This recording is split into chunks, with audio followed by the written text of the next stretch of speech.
Good afternoon, everyone, and welcome to today's Integrating Doctrine Diversity speaker series. My name is Greg Bowman. I have the honor and privilege of serving as the Dean at Roger Williams University School of Law.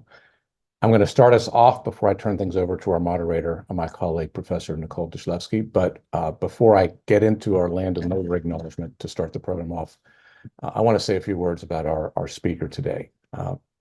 Dean Conway is a leader in the legal profession and in higher ed. And she and I were baby deans back in the day, a decade ago, at different law schools. I got to know her early on as a dean, and ever since then, she has been a friend and a mentor and really a lodestar for how to do the right thing the right way, and how to deal with challenges and adversity and push through those things to success to do the right thing. So I'm a big fan and a deep admirer of Danielle, and I'm just so grateful that she's here with us today.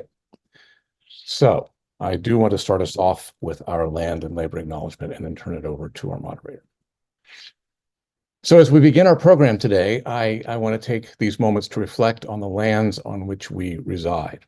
We are coming today here from many places, and we want to acknowledge the ancestral homelands and traditional territories of Indigenous and Native peoples who have been here since time immemorial, and to recognize that we must continue to build our solidarity and kinship with Native peoples across the Americas and across the globe.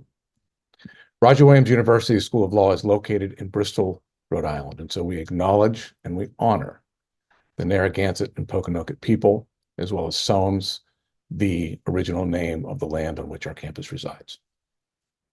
We also acknowledge that this country would not exist if not for the free enslaved labor of Black people. And we recognize that the town of Bristol and the very land on which our campus resides have benefited significantly from the trade of enslaved people from Africa. The economy of New England, of Rhode Island, and more specifically of Bristol, was built from wealth generated through the triangle trade of human lives. During this time of ongoing national reckoning with our history of slavery and the disparate treatment of Black people, we honor the legacy of the African diaspora and the Black lives and knowledge and skills stolen due to violence and white supremacy. As we gather here today, the movement for justice and liberation is building in our country, and yet still many are being met with violence and even being killed, while other people in our country actively work to stand in the way of progress. As upholders of justice, our hope is to become agents of change for members of our society who have been met with violence, physical, mental, emotional, through our privilege. And as upholders of justice, we believe that our students, who soon will be practitioners of law, can be and already are agents of change as well. Thank you again for being here with us today. I'll now turn the program over to Professor Dushlewski. Nicole? Thank you, Greg. And wow, I don't exactly know what a lodestar is, but I hope that someone calls me a lodestar one day. That was an amazing introduction. Welcome to Integrating Doctrine Diversity. Today, it's a dialogue with Dean Danielle Conway. Danielle M. Conway is the Dean and Donald J. Farage Professor of Law at Penn State Dickinson Law, a leading expert in procurement law, entrepreneurship, and intellectual property law. Dean Conway joined Dickinson Law after serving for 4 years as Dean of the University of Maine School of Law and 14 years on the faculty of the University of Hawaii at Manoa William S. Richardson School of Law. Dean Conway's scholarly agenda and speeches have focused on, among other areas, advocating for public education and for actualizing the rights of marginalized groups and promoting systemic equity in legal education and the profession. Under her leadership, Dickinson Law's Antiracist Development Institute, which we will talk about a lot today, the ADI, was created to facilitate the dismantling of structures that scaffold systemic racial inequality by using a systems design approach focused on implementing anti-racist practices, processes, and policies throughout organizations. Dean Conway is the recipient of the inaugural Association of American Law Schools AALS Impact Award, which recognized her work in co-creating the Law Dean's Anti-Racist Clearinghouse Project, a webpage for law deans, faculty, and the public that contains resources and information relating to addressing systemic racism in law and legal education. Dean Conway is an elected member of the American Law Institute, a member of the AALS Executive Committee, and a director of the Access Lex Institute. Whew. As always, I want to start by thanking our sponsors. Thank you, especially since this is the last Integrating Doctrine and Diversity of this academic year, our third full year of programming. Thank you to Roger Williams Law, CUNY Law, Jurist, Berkeley Law, and GW Law. And I want to thank and recognize the RW Law team, who all help out in various ways behind the scenes to make this webinar series what it is, especially Morgan, who's here today in the audience. Thank you so much for all of your help, Morgan, throughout the last 2 years. Finally, and I'm about to get on a soapbox, I would like to take a moment to celebrate librarians. This week is National Library Week. When we conclude this event, I will be Ubering across Providence to our State House to show my support for the Rhode Island library community, specifically on the issue of book banning. I think it's important when we're talking about integrating doctrine and diversity into a law school curriculum to think about the ways where diversity has been integrated or not integrated in education before our students got to law school. According to a Washington Post analysis of nearly 900 book bans or book objections nationwide, of the books that were banned, 41% of the banned books featured LGBTQ individuals or storylines. Books by and about people of color or dealing with race and racism made up 10% of books that were banned. Studies have concluded that librarians are among the most trusted professionals, specifically among parents. Yet somehow, we are not trusting librarians to follow their codes of ethics and their professional principles to select appropriate books for children and young adults. While I'm only saying this on behalf of myself, I think it's so important that we think about these issues and really celebrate the librarians in our lives. This National Library Week, and beyond just this week, I would ask us all to do the same, to celebrate the librarian and library workers in our lives, our institutions, and our communities. All right, I'm getting down from my soapbox. Danielle Conway. There is no obvious place for me to start this conversation because I am a huge mega fan and really just want to sit here while you talk, and I want to listen just like the rest of the audience. But since I called this a conversation, I feel like I have to ask some questions to get this started. So I was hoping that you might talk about yourself a bit. Can you talk about your own journey through the legal profession? How has your current views on teaching anti-racism and racial equality been formed by your own experiences and identity? Thank you so much, Roger Williams University School of Law, Greg Bowman, for those lovely remarks. We have and we remain friends, confidants, and we often do the two-way mentorship. So I greatly appreciate everything that you do for me and that you are doing to promote the work of anti-racism and active diversity, equity, inclusion, and belonging. Thank you, Nicole, for the work you have done. Woo, putting this book together. I know you can't see it, but I've got it. There it is. Okay, and it matches my glasses. So thank you for thinking of me as you put that book together. And also, thank you for the labor and land acknowledgement. And it does connect to who I am as a person, as you were stating the land and labor acknowledgement. All I could think about was my 15 years at the William S. Richardson School of Law at the University of Hawaii at Manoa, where we start every program with an oli, a chant from a Hawaiian elder to center us in place and space. And so I'm so thankful that the land and labor acknowledgement helps center this conversation, especially when someone has to talk about herself. So at the very beginning of this is a recognition of genealogy, that we are not here by ourselves, that we are here because of our ancestors. We are here because of the folks who will come after us. We are here because we have work to do, but we also have joy to experience and to convey. And so I'd like to start there and say that I experienced wonderful kinship, sistership, and joy as I entered the legal framework, going to law school. I had a mother. She's still with me. She's kicking. She's right across the street, 85 years old, who learned about my interest in law and decided she was going to go to law school to create a path for me. Who does that, right? Just to create a path for me. She went to Temple Law School at night while she worked during the day. And toward the end of the week and the weekends, she found herself at the racetrack trying to get more money to send me to school. So when you think about why you're here and what you're supposed to be doing, that genealogy comes into play. And I witnessed my mother make sacrifices, but she made sacrifices with joy because the racetrack was fun for her.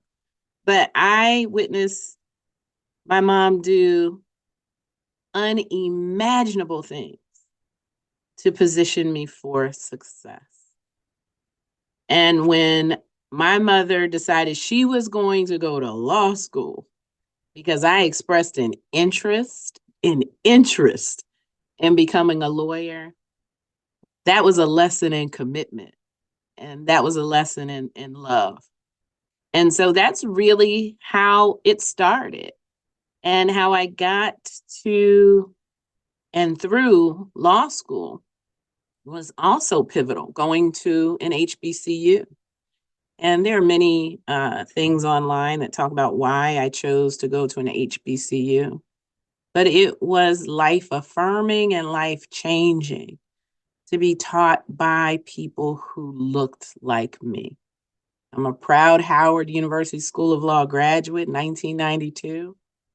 And the beauty of that experience is that I have the same friends with whom I went to law school, all 149 of them. And one just passed away, and it was very hard. But I also connect with the joy of knowing that I was close to this person and that our community surrounded us when we all collectively suffered that loss. So it's been a wonderful journey, and I think it speaks to exactly why I have these touch points about teaching anti-racism and racial equality. I was raised by a single Black woman, and I saw what she went through to create a path for me. I went to an HBCU at a time when it wasn't in the vanguard, at a time when our bar examination rates were 50% and people were questioning our very existence. I went to an HBCU and I found the things that centered me.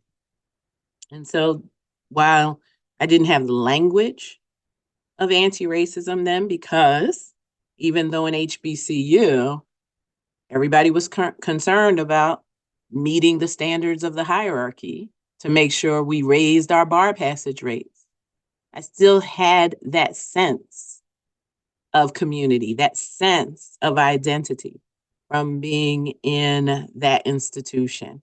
And so I felt as though everything I had experienced helped to shape what I did in all of these other areas that's led me here.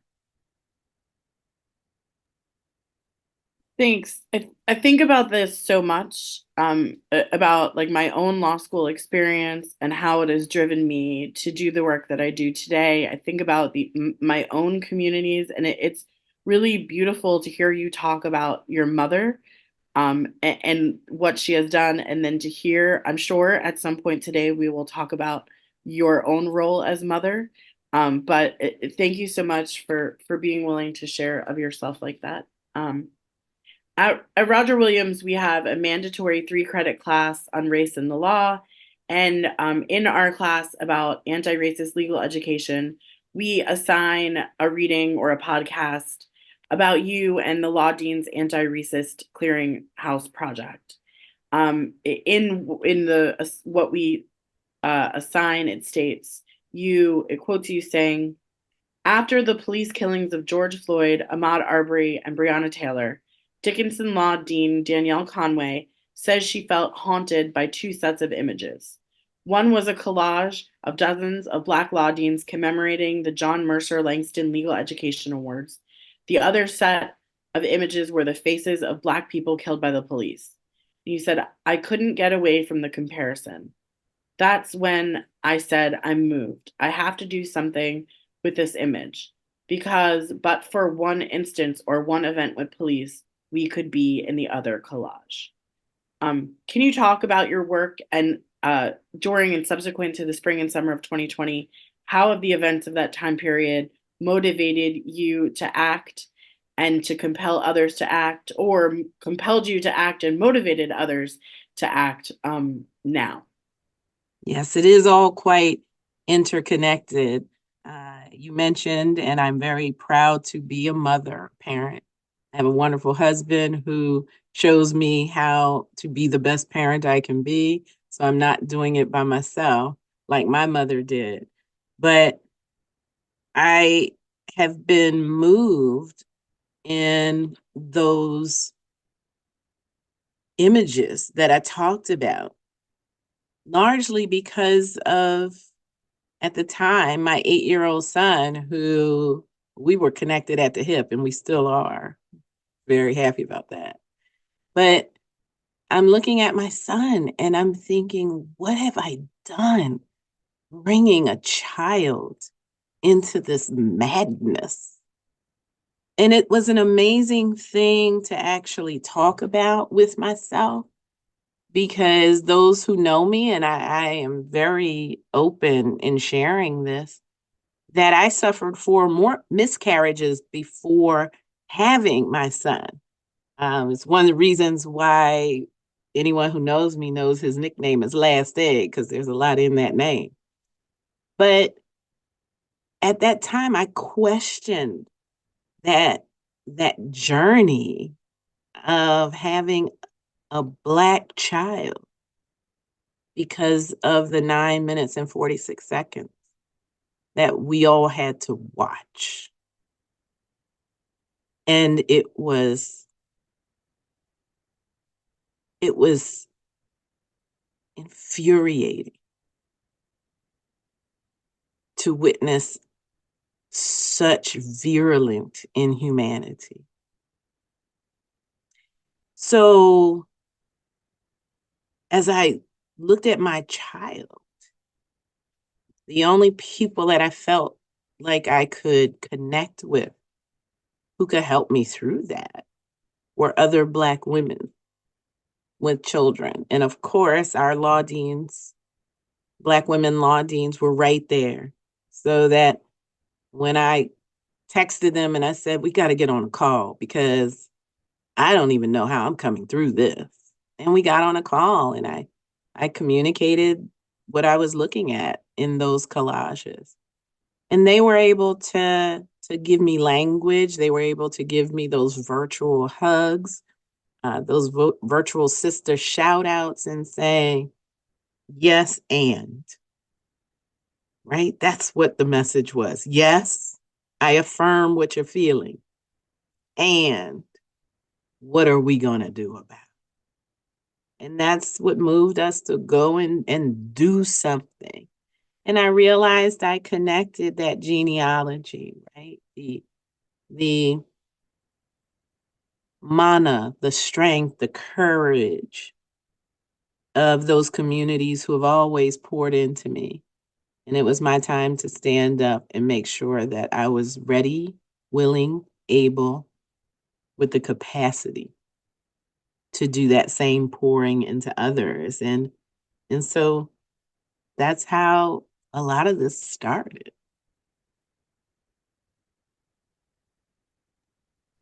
I just want to amplify some of the things you said. One being that you have a supportive community, that you were able to say, hey, we need to get on a group chat. Hey, we need a Zoom meeting. Hey, we need to talk.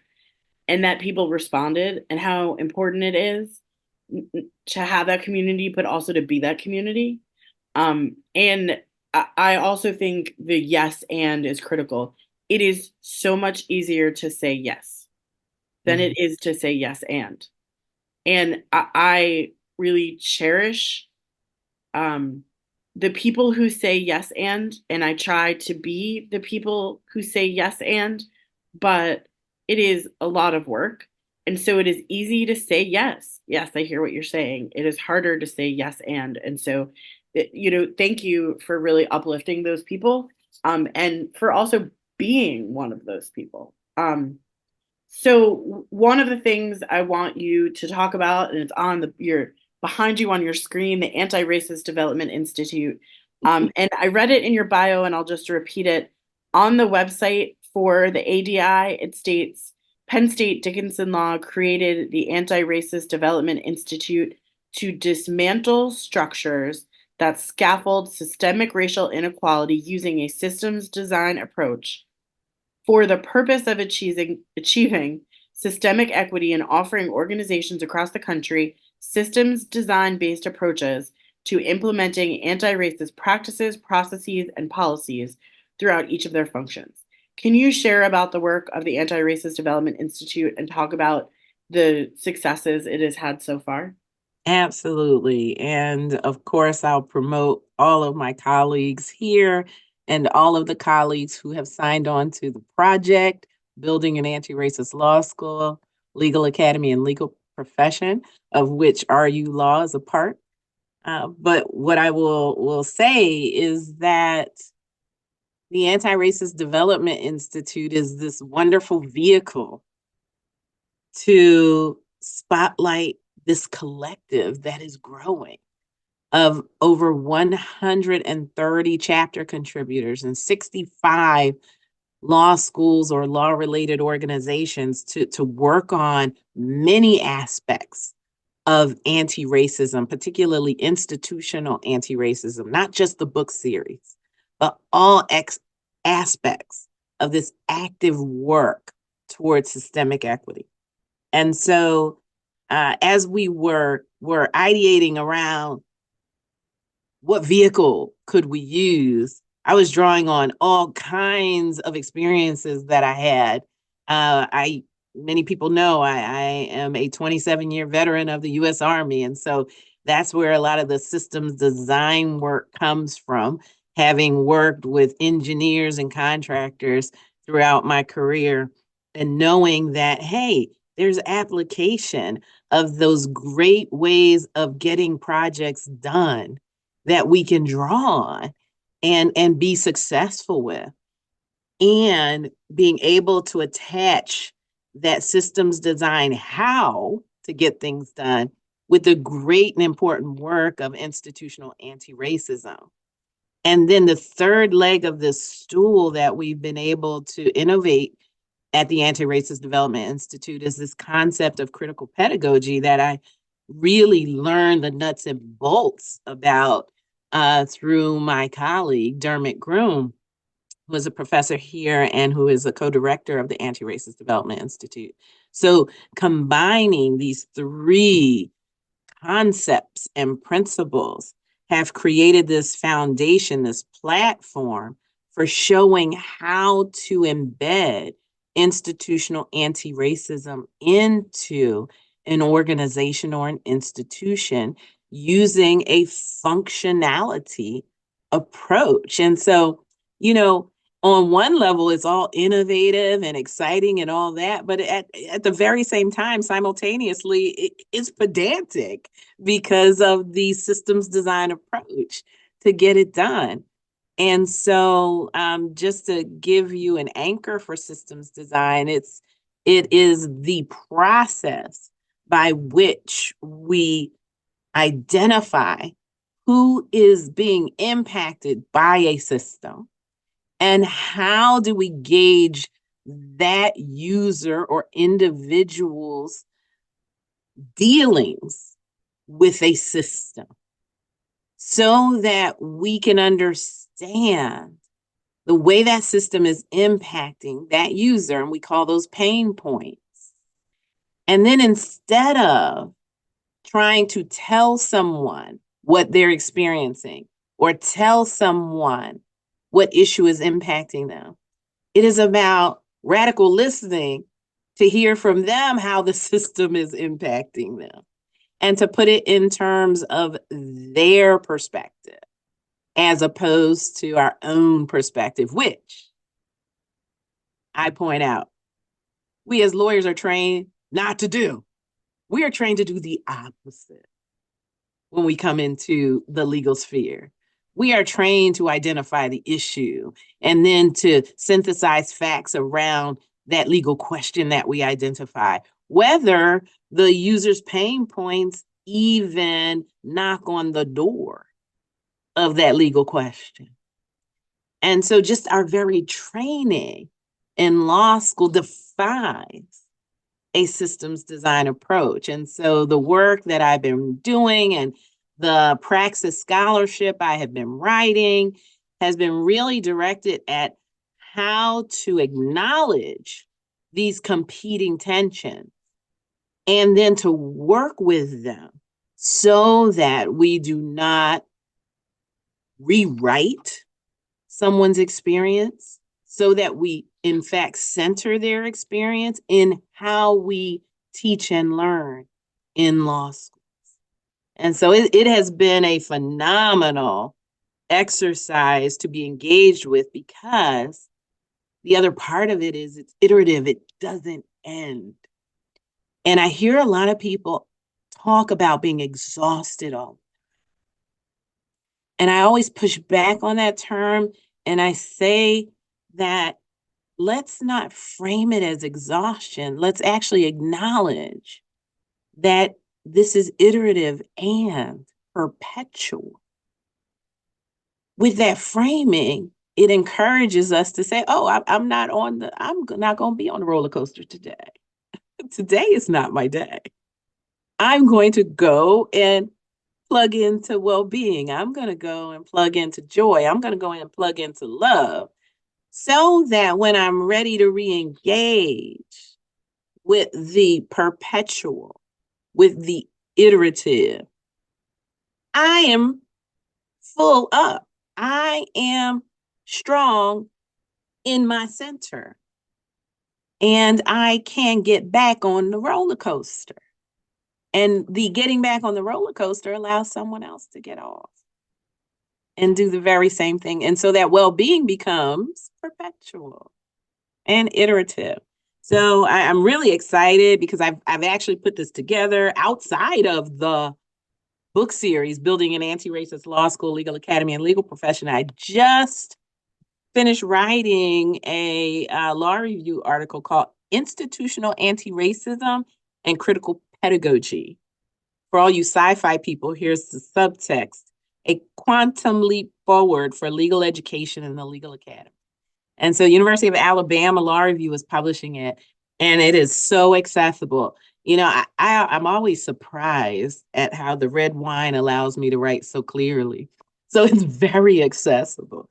And I think that it's really, I think, groundbreaking in how we think about what our role is as legal educators, but more importantly, in the context of critical pedagogy, teachers and learners.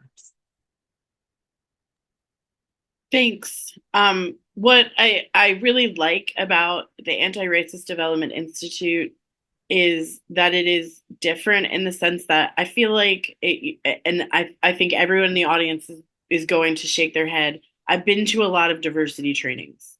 I've been to a lot of trainings where they define anti-racism. I've been to a lot of trainings on implicit bias. I've been to a lot of trainings. They sometimes always fail to do is get at, well, what is my problem? What is my institution's problem? Well, you're talking at me, but you're not listening to me.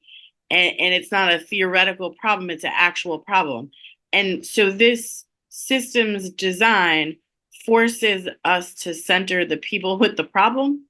And it's iterative and perpetual, like you said.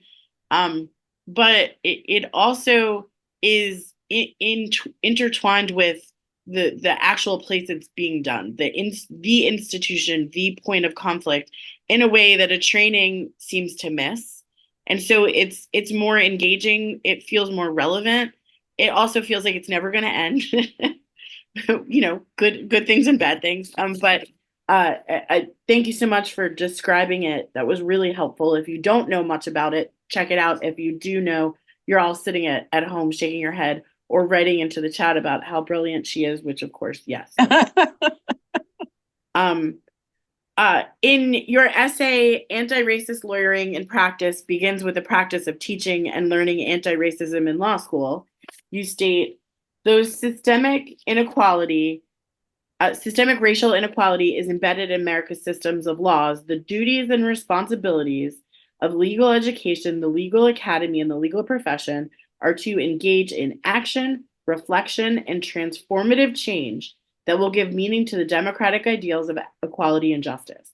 This work is not wishful, it is required if American democracy is to survive and flourish. The work ahead demands acknowledgement that the power relations within legal institutions, and especially law schools, tend to reinforce a culture driven by incentive structures and peer pressure of dominant rituals and unspoken habits of thought that construct and then define the interpersonal, institutional, and cognitive behaviors and beliefs of members of the educational community. This culture bends towards the status quo, valuing white supremacist patriarchy. Somehow, even today, there are people in our profession working in law schools as teachers or administrators who do not believe or do not see this bending of the culture towards heteronormative white male supremacy. Can you break it down a bit more for the non-believers, and also just think about what advice you might give to those of us who might be encountering these people in our daily work environments and have the sort of yes and wanting to engage in some way? Thank you for that question. And I do want to also remark that part of that quote, some of it's me, and then it's the synthesis with what Lonnie Guinier wrote in an article that talked about the competition in law schools. And so I'm thankful that I found this work called Becoming Gentlemen that Lonnie Guinier wrote to give me that perspective. And I'm going to say something really provocative here. Systems design and design thinking has to be applied for everyone. So for those people who are out there and they question or they critique the existence of systemic racial inequality, they too must be centered. And I think, there are a couple questions you've always asked me. There are questions that people ask me when I'm out speaking, which is, how can you listen to people who don't acknowledge, right? And I think we do need to be specific with language, right? So it is less about belief and more about acknowledgement.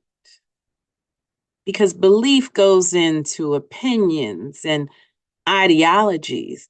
But when we center You may hold a belief, but really the human experience and exercise is to acknowledge the humanity of the person in front of you.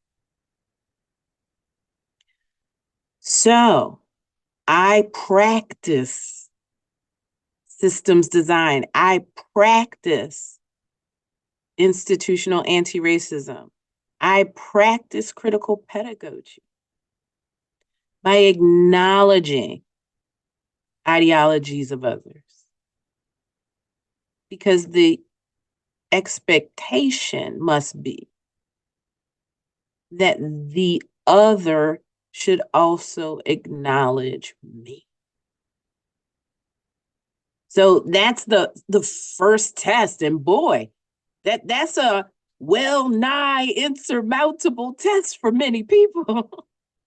But that's why it's also iterative, because the more you practice, and you know, when I say that word that way, it reminds me of Allen Iverson. Practice, yeah. The more you practice, the more you will appreciate the power of acknowledgement. And that is not the us and them rhetoric of, okay, you believe this, you believe that, I acknowledge your belief. No, acknowledgement means I see your humanity. I am in iterative conversation with your humanity.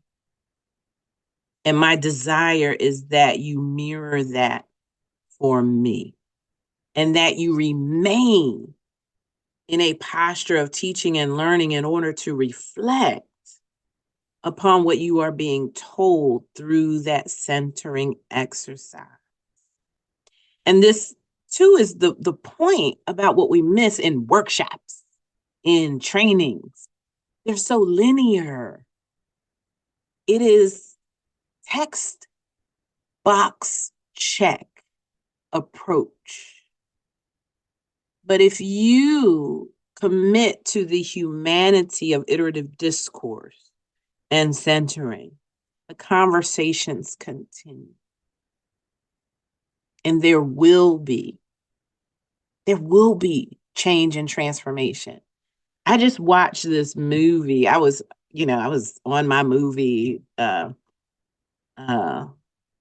binge, and I watched this thing called, I think it was Becoming Enemies. I'm getting the title wrong. But it was about a charrette that was planned in the Carolinas. I can't remember if it was North Carolina or South Carolina.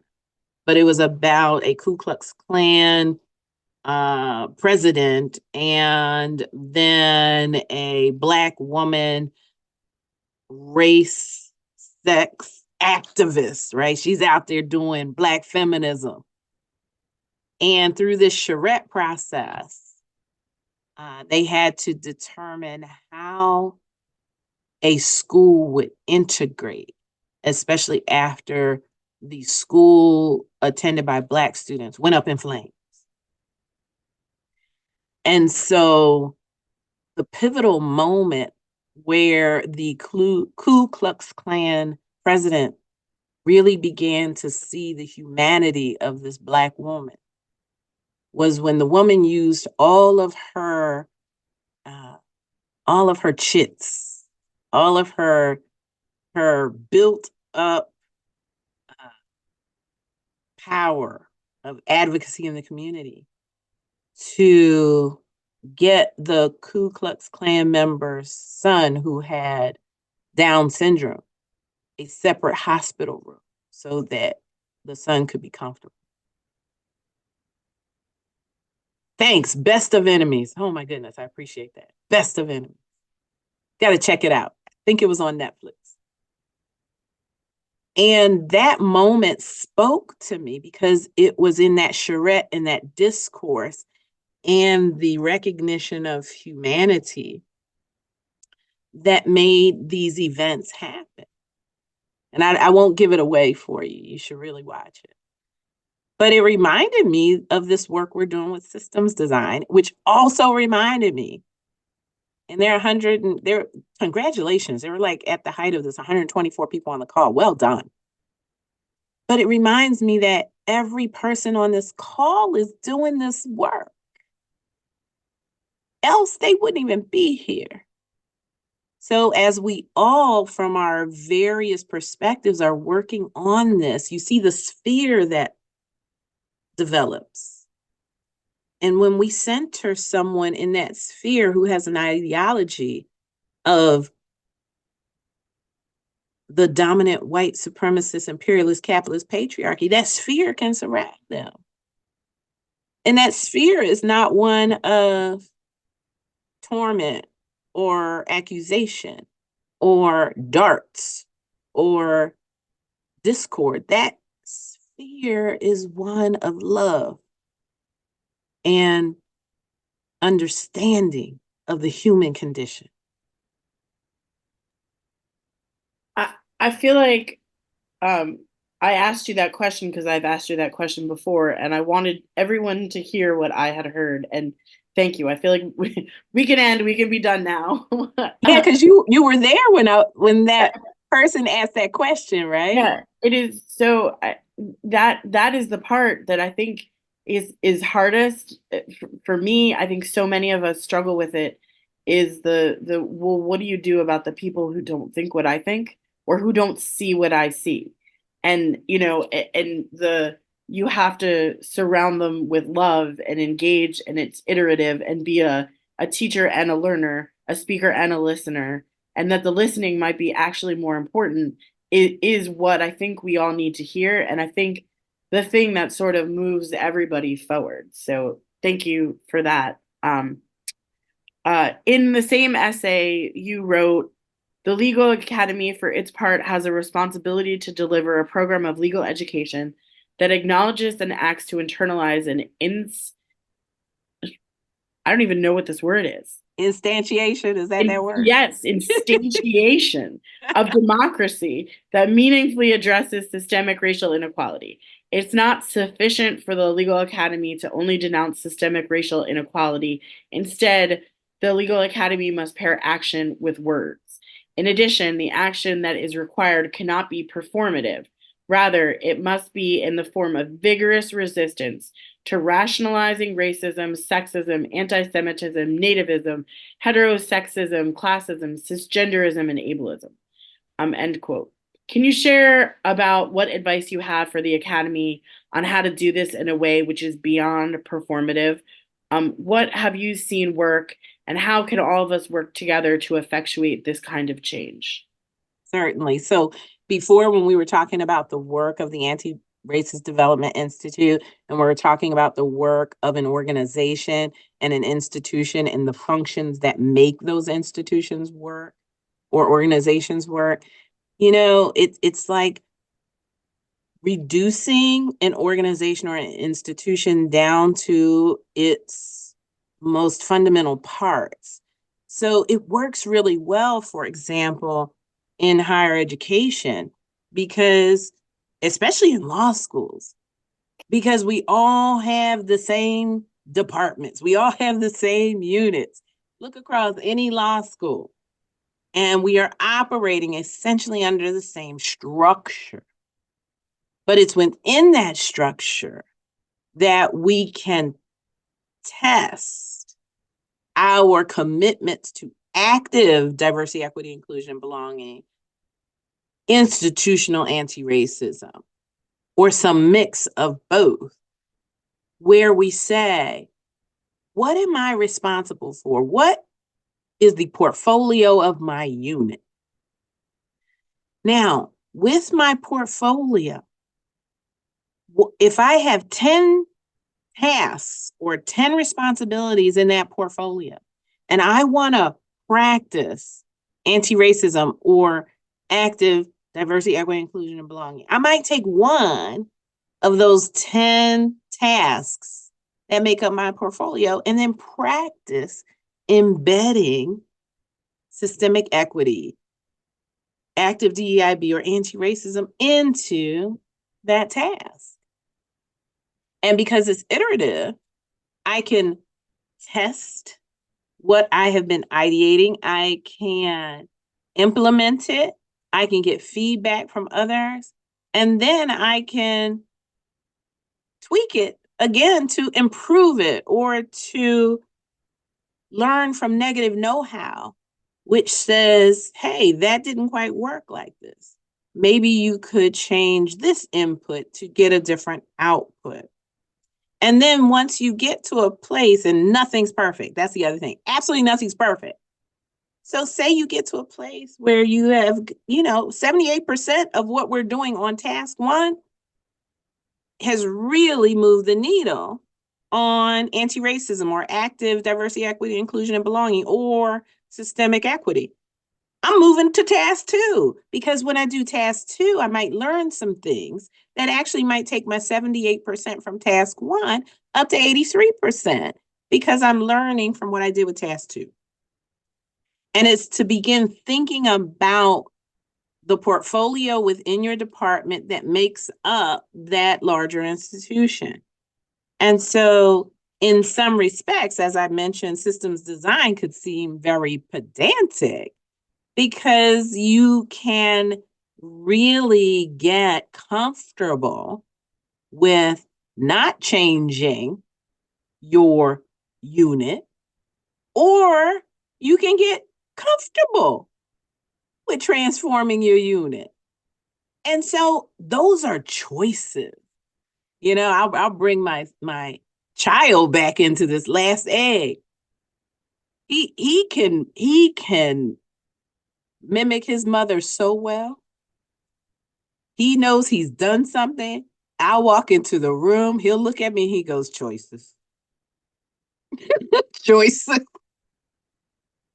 And now all I have to say is, well, what should you have done? Oh, I should have done this. Choices.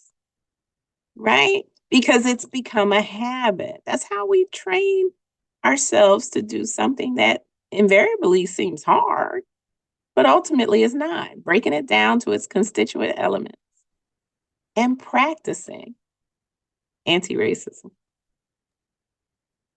Thanks. My next question is going back to sort of you as the topic.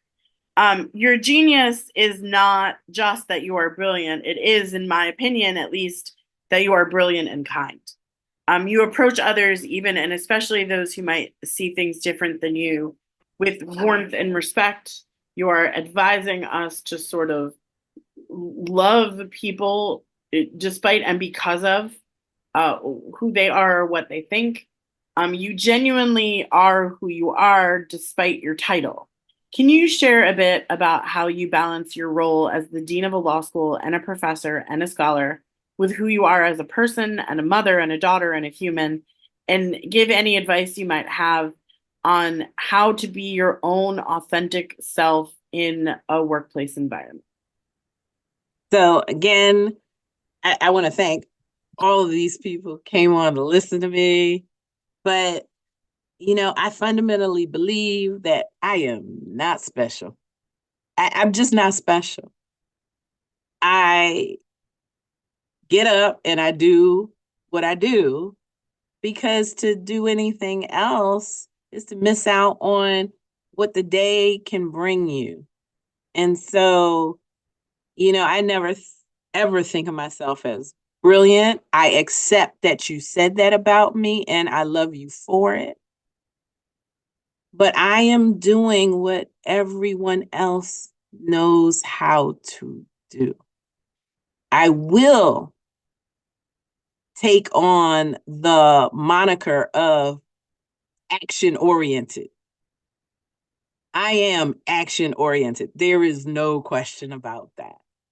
And so that's how I distinguish what I am able to do from others. And I mentioned before having 4 miscarriages. Well, I tell you what,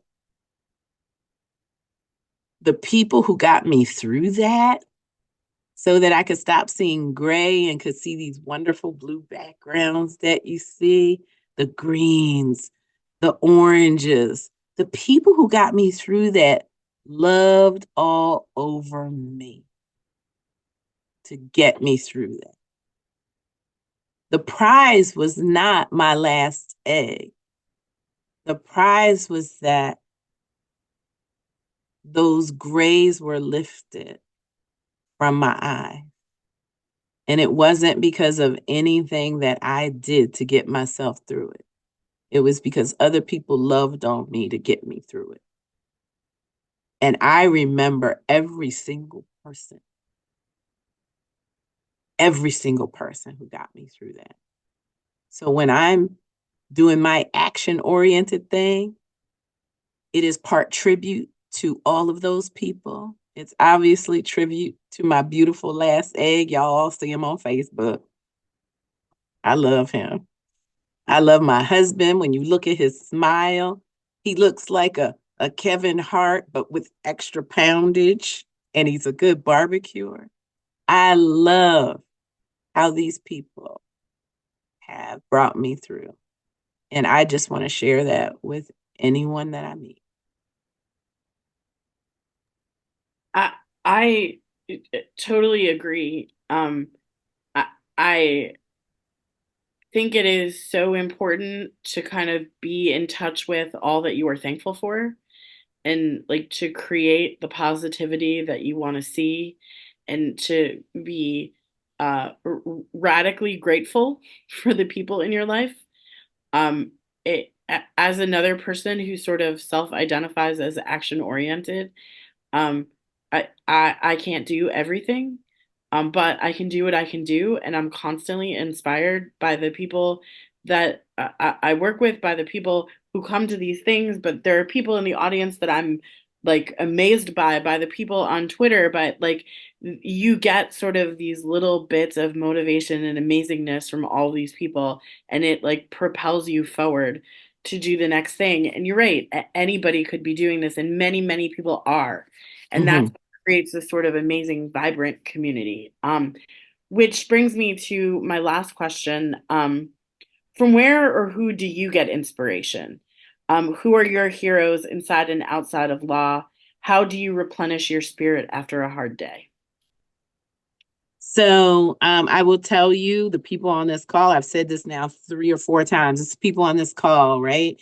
Every time I get an email, every time I get a call, every time I get a text, and people are just saying thank you. And I'm like saying thank you back, because every time I hear a thank you, I go, okay, I can do one more thing. I can do one more thing. So I am smitten with our colleagues in the Legal Academy.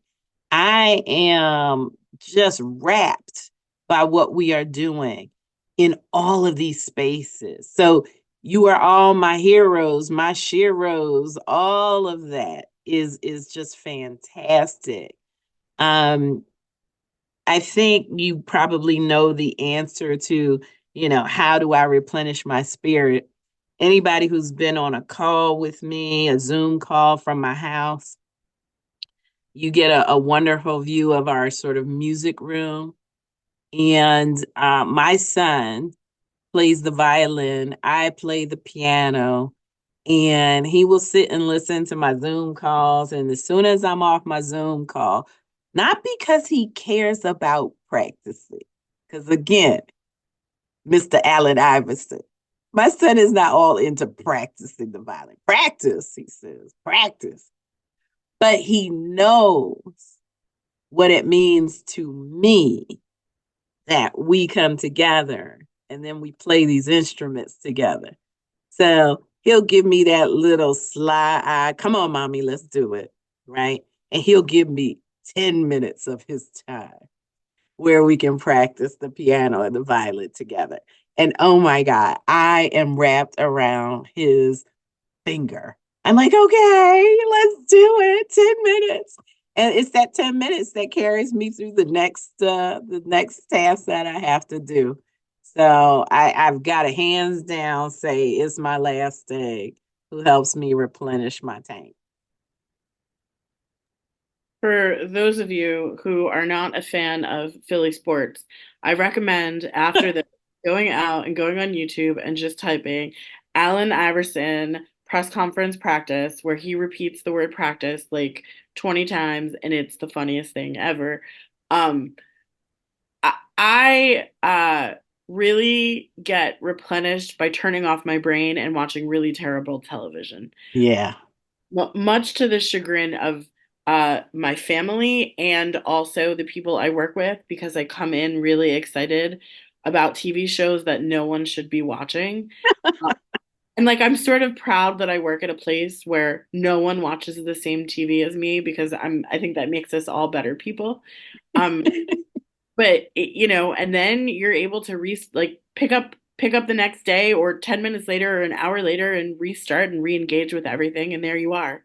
Yep. Um, so find that thing, whatever that thing is. Yours sounds so much more wholesome than mine.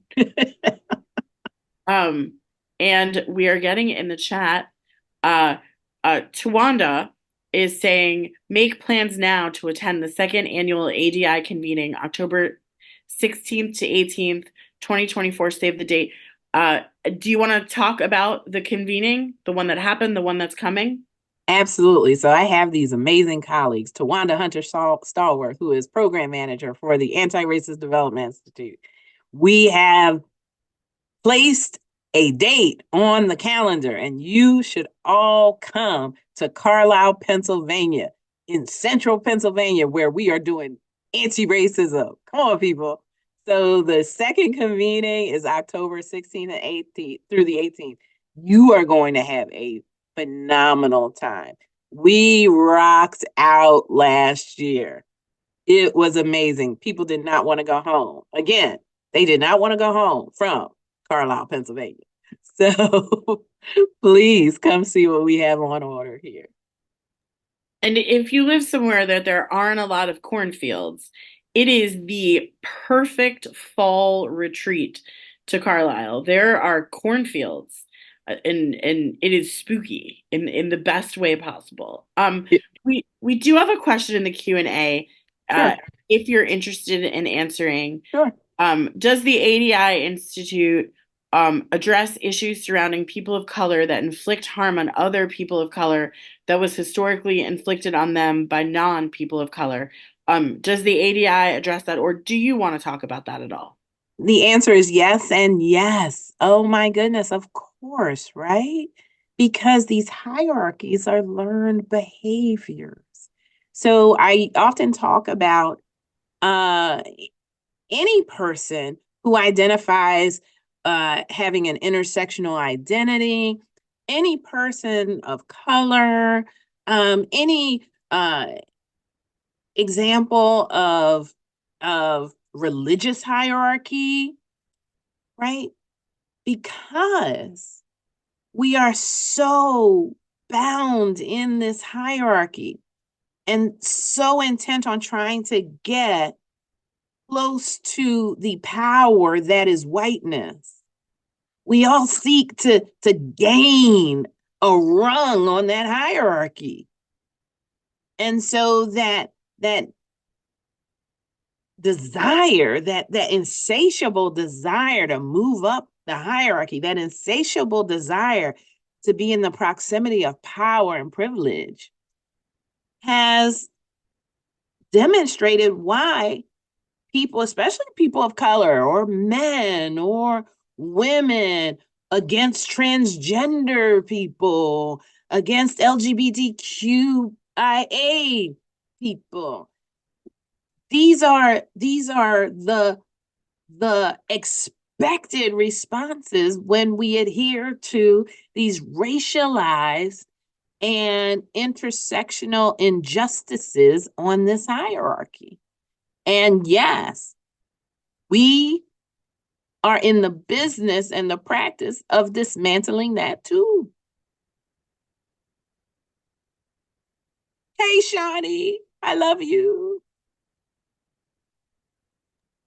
It's been really fun being on the other side of this. We keep getting messages from people telling Dean Conway how amazing they are, and it's just been amazing.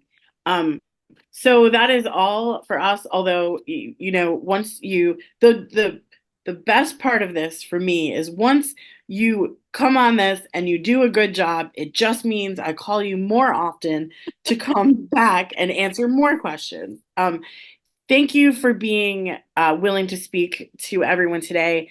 Especially, I understand like talking about sort of who you are as a person and your identity and your personal life it is really giving something to us, and I really appreciate that.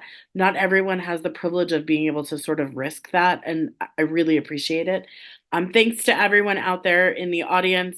This concludes our Integrating Doctrine and Diversity sessions for this calendar year. Thank you again to our sponsors and the RWU people who make this happen. We'll start again in the fall. I know this is the point where everyone's dropping off and no longer listening to me, but if you have ideas about topics or speakers for the fall for next year, reach out to me. Even if you don't think it's related, we'll find a way to make it related. I love when people reach out with ideas. That's so exciting and fun. So please reach out, and thank you for everything. Have a wonderful rest of your day.